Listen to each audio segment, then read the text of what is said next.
Assalamualaikum warahmatullahi wabarakatuh. Bismillahirrahmanirrahim. Alhamdulillahirabbil alamin. Wassalatu wassalamu ala asrofil anbiya'i wal mursalin wa ala alihi wa sahbihi ajma'in, amma ba'du.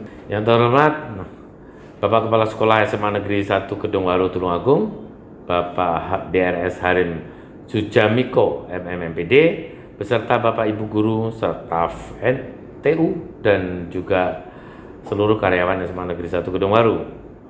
Yang kedua, anak-anakku pengurus OSIS dan MPK SMA Negeri 1 Kedungwaru, juga seluruh calon siswa baru SMA Negeri 1 Kedungwaru angkatan 2020. Syukur alhamdulillah pada siang hari ini kita dipertemukan lewat daring atau jarak jauh karena kita masih dalam suasana pandemi COVID-19. Tapi tentu saja hal ini tidak mengurangi makna dari pertemuan kita kali ini, yang mana saya akan menyampaikan sebuah materi mengenai COVID-19, bagaimana penanganannya, kemudian apa itu COVID-19, terus kemudian juga seberapa keberhasilan gugus tugas percepatan penanganan COVID-19 Kabupaten Tulungagung, strategi apa saja yang kita terapkan, dan sekaligus saya akan menyampaikan persiapan normalitas baru dalam penyelenggaraan pendidikan. Jadi di sini saya memakai bahasa Indonesia yang baik dan benar. Kalau bahasa Inggris kan bukan new normal. Kalau bahasa Inggris itu yang namanya new normal lifestyle. Jadi new normal lifestyle siswa-siswi SMA Negeri 1 Kedungwaru misalnya. Tapi kalau pakai bahasa Indonesia kita harus konsisten, normalitas baru penyelenggaraan pendidikan di SMA Negeri 1 Kedungwaru Kabupaten Tulungagung. Ya, Bapak-bapak, Ibu guru, Bapak Kepala Sekolah, dan juga anak-anakku semua yang saya sayangi. Apa itu corona? Tentunya saya akan menerangkan sedikit mengenai corona. Jadi corona ini adalah sebenarnya sebuah virus, sama dengan virus yang menyebabkan kita menjadi sakit flu. Perlu kita ketahui bahwa kita semua pernah mengalami sakit flu. Penyebabnya adalah virus corona juga. Cuma virus corona kali ini adalah virus corona generasi kesekian, kalau nggak salah generasi ke-7, yang tentunya berbeda dengan virus corona yang dulu, biarpun ada sama tapi mirip, tapi ada perbedaan sedikit. Sehingga kalau kita misalnya kena virus corona yang menyebabkan flu yang biasa common cold, yang biasa kita sebutnya begitu, atau ya flu yang selama ini kita rasakan itu tubuh kita tatkala terkena virus corona itu dalam waktu 24 jam sudah membentuk antibodi karena dulu pernah terkena. Jadi dalam 24 jam langsung dikenali, langsung diserang virusnya, sehingga kita paling 2 hari, 3 hari, maksimal 5 hari kita udah sembuh dari flu, udah bisa aktivitas kembali. Tapi untuk corona yang kali ini tidak begitu, karena tubuh kita belum pernah kenal dengan corona jenis yang paling baru ini. Kita belum pernah kenal. Sehingga tatkala kemudian virus ini masuk ke dalam tubuh kita, hanya ada 3 jalan virus ini masuk ke tubuh kita, yaitu lewat mulut, lewat hidung, dan lewat mata. Jadi selaput lendir mulut, selaput lendir hidung, dan selaput lendir mata. Nah, tatkala virus itu mengenai selaput lendir yang saya sebutkan tadi, untuk corona yang jenis baru ini tubuh kita tidak kenal, sehingga perlu waktu 1 minggu untuk mengenali. Dalam 1 minggu itu terbentuklah antibodi kita yang disebut dengan antibodi jenis M atau IgM, dan kemudian setelah lewat 1 minggu itu terbentuk antibodi yang disebut dengan antibodi jenis G, jadi IgM dan IgG. Nah, karena waktu yang diperlukan oleh tubuh kita untuk mengenali itu lama, sehingga virus ini kemudian keburu masuk ke dalam rongga pernafasan kita. Jadi istilahnya kalau kita semua belajar biologi itu masuk ke faring, laring, dan kemudian trachea, atau masuk ke saluran pernapasan bagian atas, kemudian saluran pernapasan bagian bawah. Dan bahkan pada orang-orang yang dengan daya tahan tubuh lemah, misalnya pada kaum senior, kakek nenek kita, apalagi beliau menderita penyakit kronis, ada diabetes, kemudian ada darah tinggi, ada penyakit jantung, ada penyakit kanker maupun penyakit kronis yang lain, ginjal misalnya, ataupun juga yang masih muda pun kalau mempunyai penyakit-penyakit penyerta atau komorbid istilahnya yang saya sebutkan tadi, pada orang-orang dengan imunokompromis istilahnya, itu virus itu bisa langsung dalam 1 minggu masuk ke paru-paru, sehingga apa? Menyebabkan orang kemudian menjadi gagal bernafas. Nah, inilah yang menyebabkan kematian dan kefatalan. Memang virus corona ini kalau dilihat dari jumlah persentase menyebab fatality rate-nya atau penyebab kematian, itu memang tidak terlalu besar dibanding dengan demam berdarah, TBC dan sebagainya. Tetapi ini kan secara masif bersama-sama mengenai sekian banyak orang. Nah, ini yang perlu kita waspadai sehingga dunia menetapkan ini sebagai pandemi, sehingga disebut bahwa serangan corona kali ini itu merupakan perang global terhadap virus corona. Dalam perang global ini terhadap virus corona ini yang jenis baru ini, semua orang kan juga belum pernah mengenali. Para dokter, para tenaga medis yang lain, perawat dan sebagainya, kemudian dunia kedokteran di kampus-kampus, dan kemudian departemen kesehatan di seluruh dunia, juga orang-orang seluruh dunia belum pernah ketemu dengan virus ini. Sehingga kalau kemudian ada beberapa hal yang menurut saudara-saudara itu kadang-kadang kok begini, kok begitu. Ini memang kita semua baru mengenalnya sekarang. Tetapi para tenaga medis tentu saja bisa segera beradaptasi, mengenali lebih cepat gitu. Sehingga dalam perang global terhadap sesuatu yang baru seperti ini, prinsip yang utama adalah kita segera tenang, kemudian berkolaborasi, bergandengan tangan, kemudian kita serahkan siapa yang paling ahli dalam hal terhadap sesuatu yang baru ini. Saya sampaikan di depan, tentu saja yang paling ahli kan tenaga medis, sehingga yang harus dilakukan adalah kita serahkan penanganan, pencegahan untuk penyebaran itu kepada yang ahlinya, yaitu tenaga medis. Jadi di luar tenaga medis ada kepala daerah, ada Pak Polisi, ada Pak Tentara, ada Pak Satpol PP, ada dari dinas-dinas sosial maupun organisasi kepemudaan, ada OSIS, ada PMII dan sebagainya, itu bau-membau di belakang mensupport supaya tenaga medis ini bisa bekerja dengan baik. Jadi intinya teman-teman yang lain itu memberikan support mereka bekerja berdasarkan analisa data, berdasarkan data yang disajikan oleh teman-teman medis.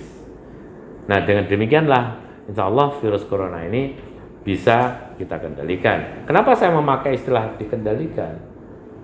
Karena virus corona ini begitu dia sudah diturunkan Allah ke muka bumi, itu tidak akan hilang dari muka bumi. Jadi virus ini nanti akan ada di sekitar kita terus, kecuali sudah ditemukan vaksin nantinya. Nah, kalau itu beda cerita nanti. virus ini bisa hilang. Tapi karakter virus corona ini mutasi terus. Mutasi itu artinya berubah bentuk, berubah karakter, sehingga sulit untuk ditemukan vaksin. Untuk itu kemudian yang perlu dilakukan adalah tatkala kita kemudian di Tulungagung ini insya Allah nanti segera, yang tidak lama lagi kita akan menjadi zona hijau insya Allah, selama kita tetap taat, konsisten terhadap apa yang sudah kita lakukan. Perlu saya sampaikan kepada Bapak Guru, Pak Kepala Sekolah, dan seluruh staf serta anak-anakku sekalian, bahwa capaian gugus tugas percepatan penanggulangan COVID-19 Kabupaten Tulungagung ini, saya berani mengklaim bahwa ini yang terbaik di Indonesia. Kenapa begitu? Karena sampai detik ini itu yang terkonfirmasi positif itu 200 orang gitu. Itu kemudian angka yang kesembuhan itu sekitar 98,3%. Jadi dari 240 itu yang sembuh sudah 235 orang, artinya 98,3% itu sudah sembuh per hari ini. Hari Rabu tanggal 14 tahun 2000 tanggal 15 tahun 2020. Kemudian yang sedang di tempat karantina, artinya di tempat karantina itu dia secara klinis nggak sakit, tapi di tubuhnya masih ada virus, itu 1 orang. Berarti yang belum sembuh secara laboratoris tapi klinisnya sudah, itu 0,4%. Dan kemudian yang meninggal atau fatality rate-nya itu 3 orang dari 240, itu sekitar 1,25%. Jauh lebih sedikit dari angka rata-rata tingkat internasional. Internasional itu antara 4-5%. Kita fatality rate kita di Tulungagung ini 1,25%. Nah, kenapa Tulungagung berhasil begini? Itu karena apa? Karena kerja yang terstruktur tadi, kerja kolaborasi, semua bekerja sama, bergandengan tangan, pakai data yang disajikan oleh tenaga medis. Inilah yang rahasia Kabupaten Tulungagung bisa segera bisa mengendalikan COVID-19 ini. Saya ulangi tadi, kita tidak akan memerangi atau istilahnya itu kita tidak membinasakan corona, karena tidak bisa dibinasakan. Yang bisa adalah kita kendalikan supaya tidak mengganggu kita. Kemudian terus gimana nanti gitu. Nah, kalau kita sudah bisa mengendalikan, yang penting kita taat kepada protokol COVID-19. Itu tidak masalah, nanti kita hidup dengan normalitas baru gitu. Nah, sekarang menginjak ke normalitas baru. Apa sih normalitas baru? Normalitas baru itu artinya kita hidup di dalam tata cara sosial, pergaulan sosial, cara mengajar, cara berdagang, kemudian cara menjalankan pemerintahan. Semua itu ada beberapa hal yang berbeda dengan sebelum-sebelumnya. Perbedaannya di mana? Perbedaannya adalah sekarang harus taat protokol kesehatan COVID-19. Itu apa? Saya ringkas, sebenarnya sangat sederhana.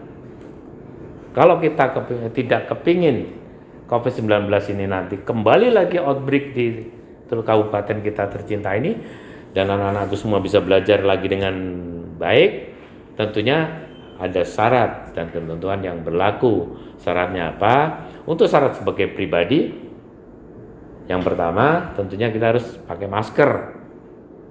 Kalau di tempat umum, maskernya masker yang terstandar, jangan masker asal masker gitu ya. Kemudian yang berikutnya, kalau bersin atau kemudian batuk, pakai etika batuk yang benar. Caranya bagaimana? Ditekuk siku, kemudian menghadap ke samping. Gitu. Itu caranya. Karena apa? Karena kalau begini nanti justru ini akan di tangan kita. Nah, kemudian yang berikutnya, senantiasa rajin cuci tangan dengan sabun dan air mengalir, atau silakan di tas atau di saku itu kita senantiasa membawa hand sanitizer. Hand sanitizer itu kemudian tatkala kita baru menyentuh beberapa benda itu dicuci tangan 6 langkah. Jadi cuci tangannya itu terstandar juga. Cuci tangan pakai sabun dan air mengalir dan cuci tangan pakai hand sanitizer itu terstandar pula. Sabun dan air mengalir itu kalau tangan kita kotor, nah itu sabun dan air mengalir. Tapi kalau tangan kita bersih, boleh langsung hand sanitizer. Caranya dituang hand sanitizer, kemudian digosok di telapak tangan 4 kali, 1, 2, 3, 4, gitu kan? Kemudian pindah ke punggung tangan, 1, 2, 3, 4, 1, 2, 3, 4. Kemudian di sela-sela jari 1, 2, 3, 4. Setelah itu dikunci tangannya begini 1, 2, 3, 4 gitu kan. Terus yang berikutnya langkah 5 1, 2, 3, 4 itu begini. Kemudian 1, 2, 3, 4 begini. Nah yang terakhir di ujung jari ini biasanya kan belum tersentuh nih, belum kena hand sanitizer maupun sabun. Ini diputar di tangan 1, 2, 3, 4, 1, 2, 3, 4. Kalau kita sudah terbiasa ini akan cepat. Contoh saya misalnya, udah gini aja udah cepat ini. Nah, udah cepat kan gitu. Jadi lama-lama kita nanti akan terbiasa. Inilah normalitas baru gitu kan. Nah, setelah kemudian kita cuci tangan itu jangan menyentuh wajah sebelum kita mencuci tangan pakai sabun maupun hand sanitizer. Yang berikutnya, karena virus ini masuknya mata gitu, selain kita pakai masker, sebaiknya kita pakai kacamata googling atau pakai face shield, mana yang mudah saja. Jadi kalau misalnya virus menyentuh kulit kita bagaimana gitu. Virus ini bisa menyebar lewat droplet. Droplet itu tetesan waktu kita ngomong, waktu kita batuk dan sebagainya. Kalau mengenai tangan dan tubuh kita itu, kita biarkan saja, itu 10 menit akan mati virusnya. Karena dalam waktu 10 menit itu dropletnya kering. Intinya apa? Dropletnya kering, virus itu mati. Gitu.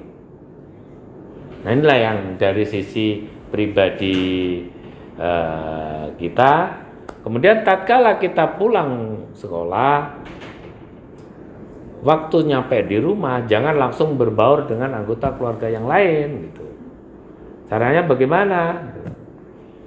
Langsung masuk ke kamar mandi.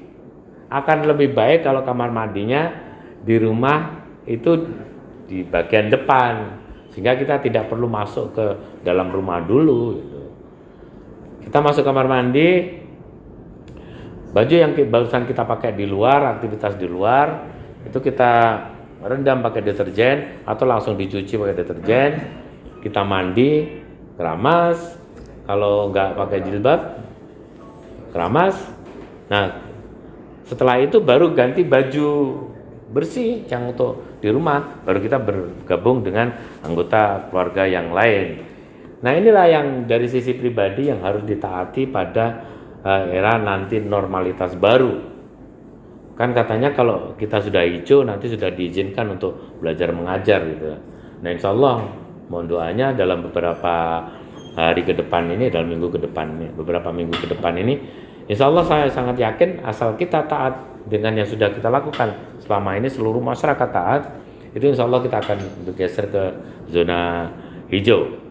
Nah ini yang dari sisi individu. Dari sisi fasilitas sekolah, tentu saja sekolah harus, kalau mau menerapkan normalitas baru, sekolah pun harus menyediakan sarana prasarana agar protokol kesehatan ini bisa terlaksana dengan baik. Jadi yang pertama, di depan sekolah itu harus banyak keran-keran gitu, atau di tempat-tempat di sekolah itu banyak wastafel yang siap dengan deterjen. Kemudian sekolah bisa membuat sendiri hand sanitizer, murah meriah, alkohol 96%, perbandingannya kalau alkoholnya 100 cc, gliserinnya 2 cc. Ya, jadi alkohol 100 cc, gliserinnya 2 cc. Kalau kepingin wangi silakan aja tambahin pewangi apa itu nanti. Kalau menurut saya sih lebih baik begitu, karena murah meriah, kemudian kita semua bisa memakai gitu. Di pintu-pintu atau di tembok-tembok di sekolah itu banyak tempat untuk tinggal pencet itu anak-anak senantiasa cuci itu, supaya apa? Supaya anak-anak itu dan kita semua tertib. Bagaimana mungkin mau menjalankan protokol COVID-19 dengan tertib kalau sarana prasarananya tidak mendukung untuk itu. Nah, yang berikutnya, tolong bagi cleaning service itu, setelah menyapu itu lantai dipel dengan deterjen, atau yang mengandung deterjen lah, atau yang mengandung istilahnya itu pembunuh bakteri, pembunuh virus gitu. Kemudian kursi meja setiap pagi itu dilap, bukan disemprot ya. Jadi setiap pagi sebelum siswa masuk, kursi dan meja-meja di ruang guru, di UKS, kemudian di ruang sekolah itu dilap pakai desinfektan. Desinfektannya itu udah perlu mahal-mahal. Pakai yang mengandung deterjen itu bisa dilapkan gitu ya. Jadi ini juga normalitas baru ini berlaku juga kepada para cleaning service. Jadi dia sekali lagi dia harus taat, pagi harus dilap dulu meja, kursi, ruang guru, ruang murid, itu yang bagi tenaga cleaning service. Jadi mungkin itu yang bisa saya sampaikan. Semoga bermanfaat, dan insya Allah setelah melihat video ini, penyelenggaraan pendidikan dengan normalitas baru itu bisa berjalan dengan baik. Kalau ada yang kurang jelas, monggo Bapak Kepala Sekolah, kemudian Ibu Guru, Bapak Ibu Guru, dan juga siapa saja nanti silakan berkonsultasi dengan pihak Rumah Sakit Dr. Rizka Tulungagung untuk mempersiapkan normalitas baru penyelenggaraan pendidikan di kabupaten kita tercinta ini. Terima kasih. Mohon maaf kalau ada